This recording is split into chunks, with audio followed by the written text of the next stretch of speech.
Halo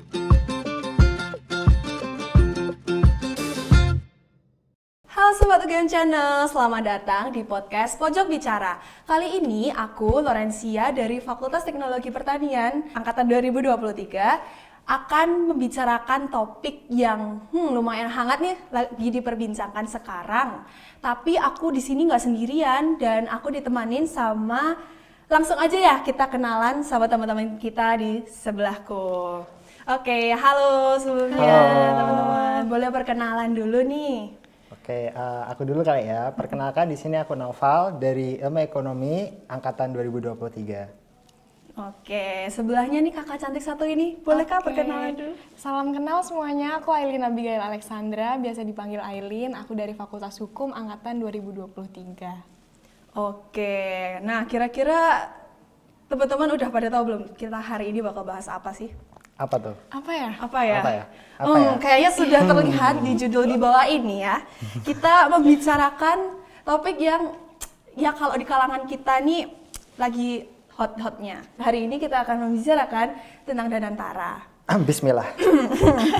Jangan tegang ya teman-teman, karena kita kali ini kita konsepnya ngobrol aja tentang Danantara itu. Nah, kalau dari POV teman-teman nih, sesuai dari fakultasnya, dari fakultas mana tadi? Ekonomi. Ekonomi, kakaknya? Hukum.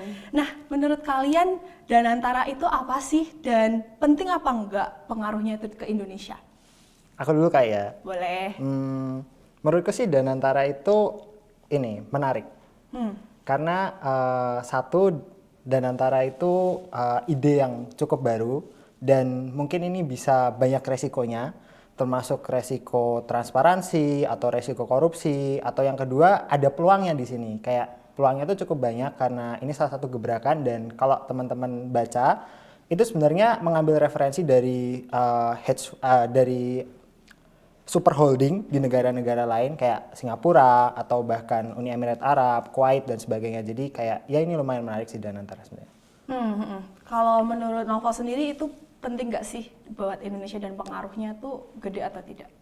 Kalau sekarang kita ekonomi tuh targetnya 8% pertumbuhannya, dan menurutku lumayan penting asalkan dijalankan dengan baik Danantara. Kayak ya semoga bisa benar-benar memaksimalkan dividen dari BUMN itu investasinya ke arah yang benar. Kalau misalnya nggak benar, ya pasti ada risikonya gitu. Nggak benernya apa itu guys? Nanti kita bahas. Nah, sekarang kita beralih ke Ailin nih. Kalau menurut Ailin, Danantara itu apa sih? Sama tadi penting atau enggak menurut Indonesia? Oke, jadi hampir sama kayak Naufal tadi. Jadi sepenangkapan saya, itu Danantara itu adalah sovereign wealth, di mana dana yang sudah disektorisasi akan dialokasikan kepada investasi. Nah, sebenarnya investasi ini tuh kalau misalnya ditanya penting atau enggak sih, tadi Cia nanya ya. Jadi ini Danantara ini digadang-gadang bisa meningkatkan ekonomi Indonesia lebih dari 8% ya, seperti yang tadi Harapannya. Naufal bilang. Iya, jadi kalau misalnya penting atau enggaknya, sebenarnya dilihat dulu dari tujuannya apa. Sebenarnya Danantara ini kan tujuannya itu supaya Indonesia ini mandiri daripada investasi asing, supaya bisa investasi dalam negeri, begitu kan. Nah, bisa dilihat penting atau enggaknya, itu sebenarnya kalau misalnya untuk menaikkan ekonomi ini adalah suatu gebrakan yang berpotensi. Tapi bagaimana nanti akhirnya itu akan dilihat dari perjalanannya Danantara ini. Oke, benar sih. Jadi sebenarnya Danantara ini tuh bisa dibilang terobosan yang gebrakannya gede banget, karena ini tuh nanti juga berpengaruh ke ekonomi yang ada di Indonesia juga.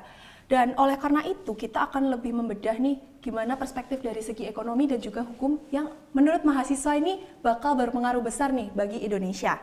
Nah, aku juga penasaran nih, kalau menurut kalian sendiri nih kira-kira tantangan apa yang mungkin dihadapi ketika Danantara ini itu diaplikasikan di Indonesia? Oke, mungkin dari aku dulu. Seperti yang teman-teman tahu, tidak perlu disektorisasi terhadap jurusan aku juga.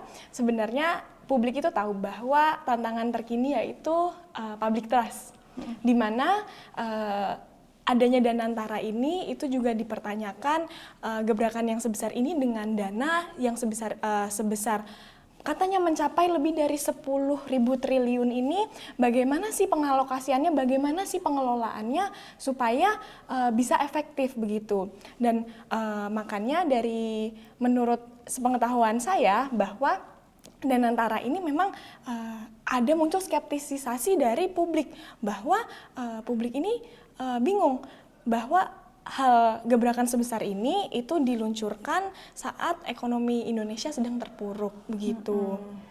Itu bisa saja menjadi jalan keluar, tapi kalau misalnya pengelolaannya tidak baik itu akan menjadi jurang bagi Indonesia begitu. Apalagi kalau misalnya dilihat dari mekanisme pengawasannya, mungkin kita akan bedah lebih lanjut nanti saat Cia nanya-nanya lagi gitu ya. Betul. Jadi nanti kita di sini bakal lebih banyak mengupas tentang perspektif dari ekonomi juga, dan juga nanti juga bakal ada yang dari hukum. Oke, thank you Eileen. Nah, kalau melihat juga dari aset yang ribuan triliun tadi ya, besar banget kan yang bakal digunakan untuk Danantara ini. Aku penasaran kalau dari Noval nih, gimana kalau kamu ini melihat potensi Danantara ini untuk meningkatkan daya saing ekonomi di Indonesia? Oke, jadi sebenarnya kalau menurut pandanganku ya, sebenarnya Danantara itu bisa baik dalam 3 hal. Yang pertama adalah Danantara itu bisa, kalau dalam teori ekonomi pembangunan itu ada yang disebut dengan big push. Artinya pemerintah di sini tuh melakukan investasi besar-besaran terhadap infrastruktur pembangunan ataupun kayak apapun itu, baik bisnis atau sektoral dan sebagainya, yang tujuannya nanti adalah pembangunan ekonomi, seperti misalnya pembukaan lapangan kerja atau misalnya hilirisasi, yang dimana kayak itu salah satu strategi besarnya Prabowo. Kalau misalnya ya hilirisasi itu jadi penting karena ini menambah added value supaya kalau kita nge-ekspor itu bisa nilainya lebih tinggi. Atau yang kedua, ini juga bisa dilihat dalam hal gimana sih Indonesia keadaannya sekarang.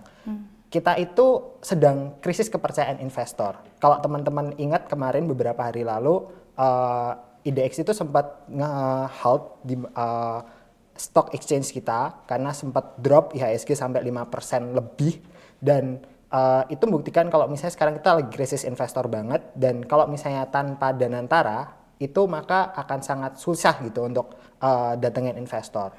Mungkin ini agak pinggir jurang, tapi faktanya adalah IKN aja tuh investor asingnya itu cuma janji-janji doang. Contohnya adalah kayak ya mereka bilang akan komitmen investasi, tapi buktinya sekarang masih jarang gitu loh yang benar-benar investasi implementasinya, dan bahkan butuh investor dalam negeri. Maka dari itu Danantara ini digunakan sebagai semacam katalisator supaya ini loh komitmen pemerintah dalam pembangunan nasional. Jadi nanti harapannya Danantara dari uang yang didapatkan dari dividen BUMN itu bisa dialokasikan pada proyek strategis nasional. Contohnya kayak pembangunan sekolah atau misalnya pembangunan daerah lainnya, infrastruktur dan sebagainya. Tapi yang ketiga, ini juga bisa menguatkan keyakinan investor. Karena kalau misal pemerintah invest pada suatu proyek, maka semacam pemerintah itu memberikan asuransi, bukan asuransi in a way asuransi, tapi lebih ke arah jaminan bahwasanya proyek ini tuh memang komitmen pemerintah besar. Jadinya mereka mau untuk investasi di sana, dan maka karena investasi itu sangat bergantung pada kepercayaan dan perspektif publik, makanya ini akan memberikan semacam dukungan 2 kali kalau ini tuh proyeknya bagus gitu. Oke, kalau yang aku tangkap nih berarti kita memang butuhkan kepercayaan ya, terutama dari publik yang merasakan, dan kita ini memang butuh tahu juga caranya gimana sih supaya kita dapat memantau jalannya Danantara ini. Nah, terkait transparansi, kalau menurut kalian tuh kira-kira gimana sih caranya agar Danantara ini tuh tetap bisa sustain dan otomatis transparansinya juga dapat dilihat oleh kita semua? Oke, menurutku sendiri dari Danantara itu ada salah satu ancamannya adalah berupa moral hazard, di mana kita tuh nggak tahu sebenarnya orang yang kita tahu siapa orang yang menghold atau menjalankan atau manajer dari Danantara ini, siapa dewan pengawasnya, dewan nasihatnya dan sebagainya, yang strukturnya itu ada banyak banget termasuk mantan presiden SBY dan Jokowi. Tapi yang jadi masalah adalah sebenarnya nanti uang ini akan dialokasikan kemana? Apakah benar-benar untuk kepentingan publik misalnya kayak pembangunan atau misalnya menguatkan BUMN, atau nanti digunakan untuk mungkin ada potensi korupsi, apalagi mungkin nanti bisa dibahas ya tentang kayak sebenarnya tuh mekanisme untuk pengecekannya, terutama auditnya itu seperti apa. Karena kalau kemarin dari seperti yang saya baca, itu lumayan susah untuk mengaudit karena harus lewat DPR dulu, di mana itu proses politiknya akan panjang. Maka di sini ada indikasi moral hazard itu lumayan besar karena takutnya nanti disalahgunakan gitu. Yang kedua, menurutku kalau emang tujuannya itu sudah bagus, sebenarnya tujuannya sudah kayak idenya sudah bagus dan udah banyak presedens di luar sana kayak itu memang super holdings itu berjalan dengan baik. Tapi yang jadi masalah adalah bagaimana kemudian memaksimalkan good corporate governance-nya. Gimana sih tata kelolaan yang baik, manakah evaluasi finance yang baik dan sebagainya gitu. Oke. Jadi memang butuh banyak kelola sih, pengelolaannya memang cukup banyak dan untuk prosedurnya juga untuk memantau itu ada nanti tentang auditnya. Nah, kalau cara kita memastikan bahwa investasi ini tuh benar-benar memberikan dampak yang positif itu kira-kira ada nggak ya? Oke, di sini kita tupoksinya adalah sebagai mahasiswa. Jadi perspektif kita sebagai mahasiswa itu seharusnya sebagai kalau dalam fungsi dari mahasiswa itu sebenarnya sebagai satu akademisi, di mana kita itu harus melihat berbagai macam hal dengan objektif. Di mana kalau misalnya emang hal itu baik, katakan itu baik, hal itu buruk, katakan itu buruk. Dalam kasus Danantara, secara ide ini bagus. Maka sekarang tinggal tentang bagaimana sebenarnya ini tuh kita bisa mengontrol jalannya Danantara itu. Kira-kira investasi yang baik itu seperti apa, ataupun orang-orang di dalamnya seperti apa gitu. Kalau misalnya nanti tiba-tiba ditemukan kasus korupsi, ya kita kawal kasusnya. Atau misalnya sebagai mahasiswa ekonomi, saya sendiri mungkin lebih tentang bagaimana bisa mempersiapkan diri saya sendiri sebagai sumber daya yang akan masuk ke dalam labor force, yang tentang gimana pada akhirnya bisa menjadi labor yang baik gitu. Oh iya. Tadi aku sempat notice juga tentang IHSG yang lagi menurun sekarang ini ya. Kalau menurut perspektif orang-orang ekonomi, kira-kira tuh selain pengaruh dari investor yang kurang percaya sama Indonesia ini tuh, kira-kira apa sih yang bisa kita perbaiki supaya publik ini tuh punya kepercayaan juga untuk invest di Danantara ini di Indonesia? Oke. Mungkin sebenarnya faktor penyebab IHSG ini turun itu cukup banyak. Mulai dari contohnya kita kayak deflasi bulanan kita, inflasi bulanan kita tuh sekarang deflasi. Jadi sekarang negatif gitu. Artinya kayak ekonomi kita emang lagi jelek. Mungkin di kasus yang paling sering kelihatan adalah bulan puasa ini. Biasanya kalau bulan puasa itu inflasi naik gede-gedean. Bisa sampai ya 2% ke atas gitu. Tapi sekarang tuh kayak kalau kita lihat ke jalanan, kayak banyak pedagang kaki lima ataupun pedagang yang jual takjil itu tuh nggak seramai dulu. Bahkan kalau teman-teman kan aktif ya di sosial media ya. Sekarang tuh jarang banget ada tren war takjil atau gimana gitu. Jadi sebenarnya itu salah satu bukti kayak dalam kasus mikro orang-orang itu daya belinya menurun. Artinya emang ekonomi Indonesia secara makro itu lagi jelek. Tapi kalau kita mencoba menyalahkan kondisi politik, maka yang mungkin kan adalah kayak tadi, kepercayaan publik terhadap pemerintah itu masih kurang. Contohnya kayak mungkin ada beberapa program yang diimplementasikan oleh Presiden ke-8 kita tuh lumayan kontroversial bagi beberapa masyarakat. Jadinya investor tuh bertanya-tanya, sebenarnya kondisi Indonesia tuh ke masa depannya masih gimana, masih abu-abu. Dan yang ketiga, kita juga masih dalam masa transisi. Jadi kita masih harus membangun kepercayaan terlebih dahulu sampai benar-benar supaya ekonomi kita lebih stabil lagi gitu sih. Betul. Jadi kalau menurut pendapatku juga kan, aku juga beberapa ini mencari tahu lah ya tentang Danantara itu. Mungkin hanya tahu sekilas saja. Kalau Danantara ini kan memang sudah dilakukan ya sama negara-negara lain juga. Yang mungkin ada dari Norwegia, dari banyak tempat juga. Nah, kalau sekarang kita mulai beralih ke perspektif hukum juga ya. Tadi kita juga sudah lumayan mengenal tentang perspektif ekonominya. Dan kalau menurut perspektif hukum nih Elin, bagaimana nih seharusnya Danantara itu diatur secara hukum agar benar-benar sesuai dengan prinsip dengan tata kelola yang baik? Oke. Danantara atau Daya Anagata Nusantara ini perlu ditinjau bahwa itu lahir dari sidang paripurna DPR RI tanggal 4 Februari kemarin tentang perubahan ketiga tentang UU atas UU BUMN. Betul. Kalau misalnya ditanya bagaimana sih ruling sistemnya seharusnya begitu kan ya? Sebenarnya yang bisa di-highlight di sini, sistem apa sih yang seharusnya bisa untuk lembaga seperti ini, yaitu pengawasan dengan good governance system. Nah, good governance system itu tuh prinsip-prinsipnya apa aja sih? Ada, yaitu prinsip akuntabilitas dan juga transparansi. Apa sih akuntabilitas itu? Sebenarnya akuntabilitas itu adalah bagaimana data-data yang ada di Danantara itu bisa dipertanggungjawabkan secara hukum maupun administratif maupun moral, begitu. Namun kalau misalnya kita melihat juga bisa di segi prinsip transparansi bahwa bagaimana Danantara ini dikelola, bagaimana investasinya ini akan dialokasikan itu penting untuk publik bisa melihat dan bisa memantau secara langsung begitu. Karena memang kita lihat dulu dananya ini dari mana sih Danantara ini. Kebetulan Danantara ini adalah sumber dana dari Danantara ini tuh didapatkan dari 7 BUMN yang sudah dipecah, betul?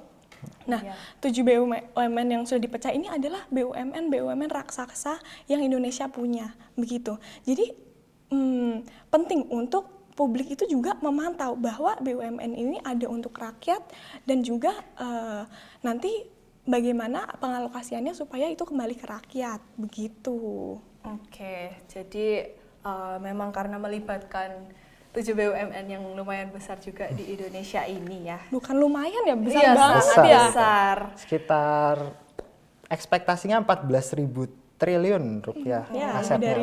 lebih dari 10.000 triliun. Jadi nggak bisa main-main ya ini ya. Kalau punya duit segitu buat apa ya? Nah, Itu kalau beli siomay dapat berapa ya? aduh, dapat berapa ya? Nah, kalau dalam perspektif dan konteks hukum juga, kira-kira menurut Elin nih, apa aja tantangan utama yang mungkin dihadapi kalau misalnya iya beneran nih Danantara ini dijalankan? Oke, sebenarnya kalau misalnya ngomongin tantangan, tadi aku sudah mention about public trust kan. Namun dari perspektif hukumnya ini, sebenarnya dari perspektif pengawasannya Danantara ini perlu ada yang di-highlight. Bahwa ternyata Danantara ini adalah lembaga yang dipisahkan dari BUMN melalui tadi sidang paripurna tadi. Ternyata itu tidak bisa diawasi oleh lembaga independen di Indonesia. Begitu.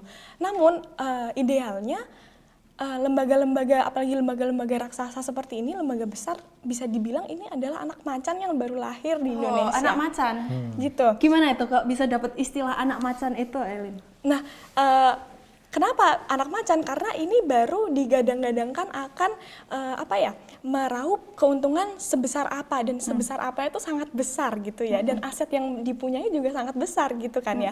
Dan ini aja baru anak macannya, belum macannya gitu kan. Belum gongnya. Nah, iya betul. Untuk lembaga-lembaga yang sebesar ini tuh menurut aku seharusnya ada lembaga independen yang mengawasi. Namun ternyata Danantara ini perlu di-highlight bahwa pengawasannya itu dengan sistem perekrutan dewan pengawas begitu.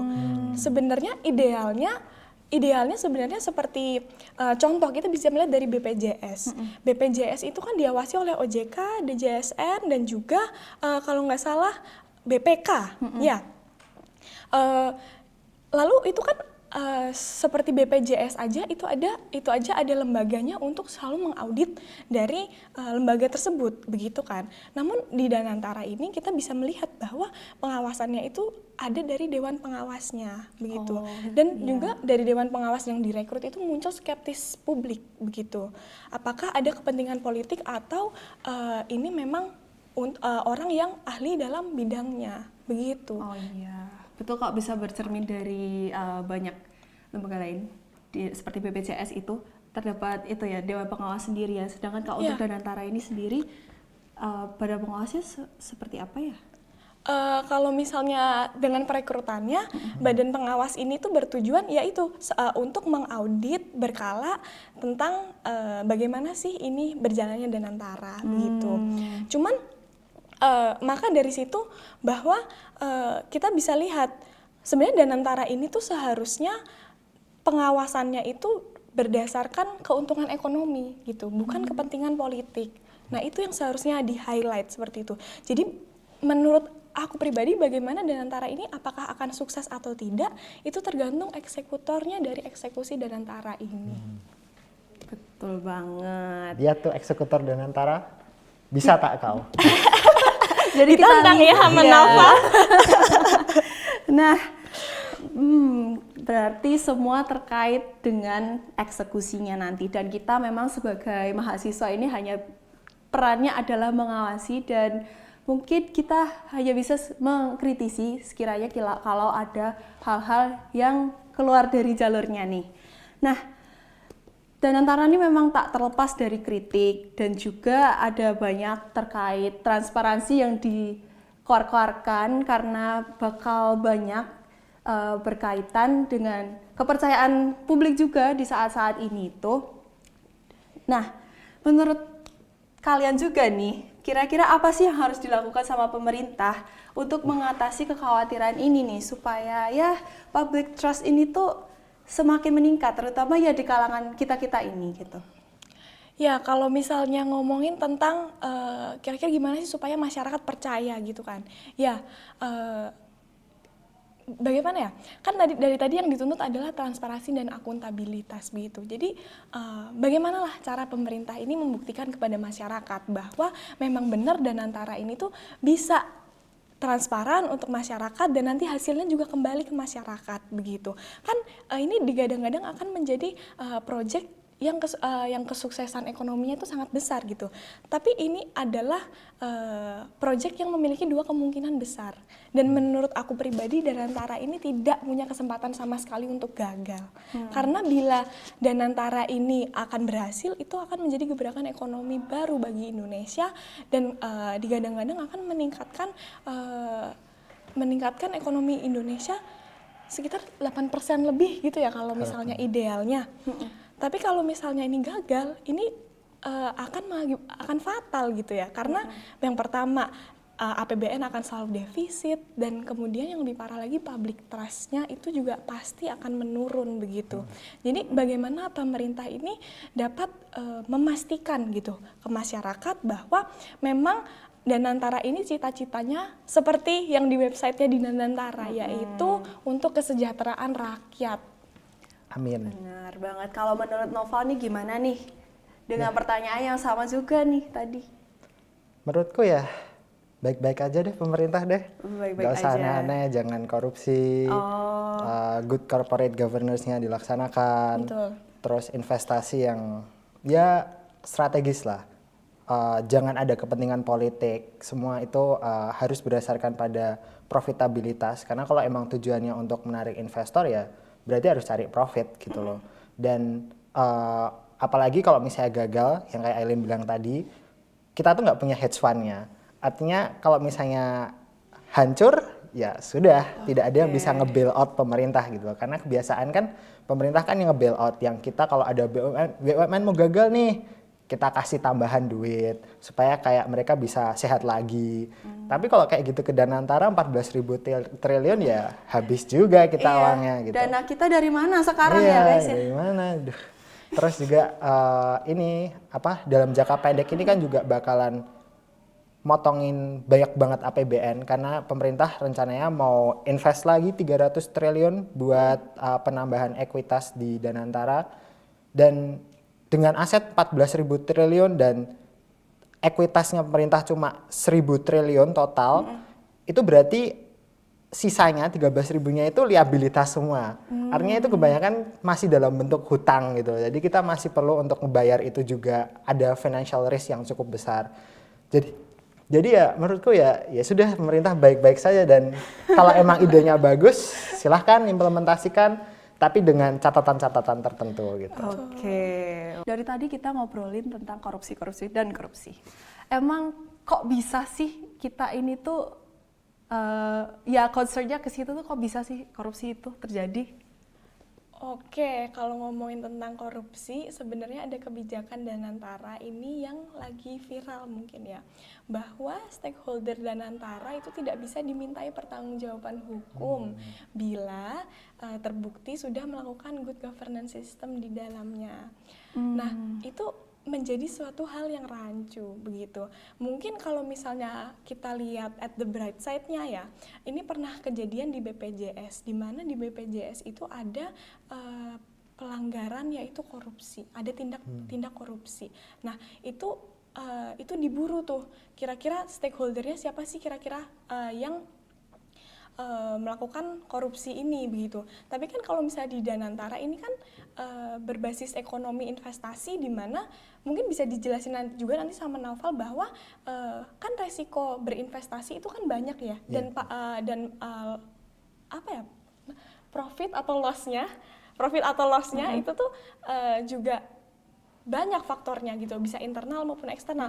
Maka kalau misalnya dilihat bright side-nya, sebenarnya kenapa sih stakeholder-nya itu tidak bisa dimintai pertanggungjawaban bila sudah melakukan sebaik-baik mungkin begitu kan. Nah, itu karena banyak faktor resiko dari luar stakeholder itu sendiri. Namun tadi aku bilang bahwa ini menjadi hal rancu karena bisa kita lihat juga di susunan Dewan Pengawas yang direkrut untuk mengawasi Danantara ini. Nah, itu bisa ditelaah dari mana aja sih background-nya, apakah memang ini punya kepentingan politik tersendiri seperti korupsi tadi yang di-mention, atau memang dalam bidangnya masing-masing dan atau memang benar-benar kompeten begitu. Karena kalau misalnya kita lihat contohnya itu dari seperti yang tadi Naufal juga bilang ya, ada bentuk Danantara serupa di Singapura yaitu namanya Tamasek. Nah, Tamasek ini tuh juga dia sistemnya pakai Dewan Pengawas, tapi Dewan Pengawasnya itu justru beda dengan Indonesia, malah dicari yang tidak punya kepentingan politik sama sekali dan dengan dengan keahliannya masing-masing begitu. Jadi kenapa sih ada dugaan korupsi ini, karena memang kecenderungan politiknya ini di sini dan Ada kepentingan tertentu gitu ya, untuk yang akhirnya nanti ya kepentingan tersebut digunakan untuk pribadi. nah gitu. itu ditakutkan seperti Ditakutkan itu. seperti Cuman itu. semoga amanah ya. Amin. Namanya investasi itu pasti ada untung, ada buntungnya. Tapi yang paling penting adalah sebenarnya gimana sih mengalokasikan dana investor itu pada tempat yang baik dan benar. Karena nanti takutnya kayak yang yang punya Malaysia itu ngasal gitu loh investasinya, dan ada kepentingan politik, mah akhirnya jadi skandal cuci uang tingkat internasional gitu. Jadi makanya kayak ya memang investasi itu ada untung dan buntung, tapi namanya audit dan juga pengawasan itu perlu untuk memastikan bahwasanya mereka itu mengalokasikannya tuh memang benar gitu loh. Kalau emang ini karena faktor eksternal, udah melakukan riset pasar yang baik dan benar, analisis fundamental, analisis investasi dan sebagainya udah baik, dan ternyata emang loss, ya itu memang udah faktornya gitu. Tapi ya bagaimana intensi mereka. Kalau dalam hukum tuh kalau nggak salah ada actus reus mens rea-nya, di mana mens rea-nya itu sebenarnya apa gitu loh. Mens rea-nya tuh niatnya dia tuh sebenarnya apa. Kalau actus reusnya emang udah baik, tapi mens rea-nya itu jahat, tuh bisa kayak gimana juga gitu. Oke, berarti ya memang dari perspektif hukum juga kita harus mengalokasikan ya kepercayaan masyarakat dan juga uang yang begitu banyak ini tuh untuk hal-hal yang tentunya baik ya. Nah, oke. Mungkin nih sebelum kita mengakhir ya diskusi ya sekaligus bincang-bincang hangat kita di episode podcast kali ini, aku penasaran banget tentang harapan kalian juga tentunya dengan adanya Danantara ini dan dampaknya bagi Indonesia yang juga besar banget ya. Ini apa nih? Oke, kalau dari aku sendiri harapannya adalah Danantara itu bisa diinvestasikan pada sektor strategis yang memang membantu masyarakat dan publik, karena ini adalah milik pemerintah dan dana publik, maka gunanya adalah untuk social welfare. Dan yang kedua adalah tentang bagaimana Danantara ini bisa Ibarat kata kalau misalnya ada suatu pemerintah itu hadir, maka masyarakat juga harus bisa merasakannya dan otomatis bukan hanya orang-orang tertentu saja yang bisa merasakannya dan perlu ada kontrol yang masif dari dari masyarakat dan juga kesadaran diri para manajer, para orang penting di Danantara sana untuk itu tuh uang masyarakat, bukan uang milik mbah mereka gitu. Oke, kalau menurut Elin, apa harapannya dengan Danantara ini? Oke, karena Danantara ini tuh bisa dibilang adalah proyek kagetnya Indonesia gitu kan ya.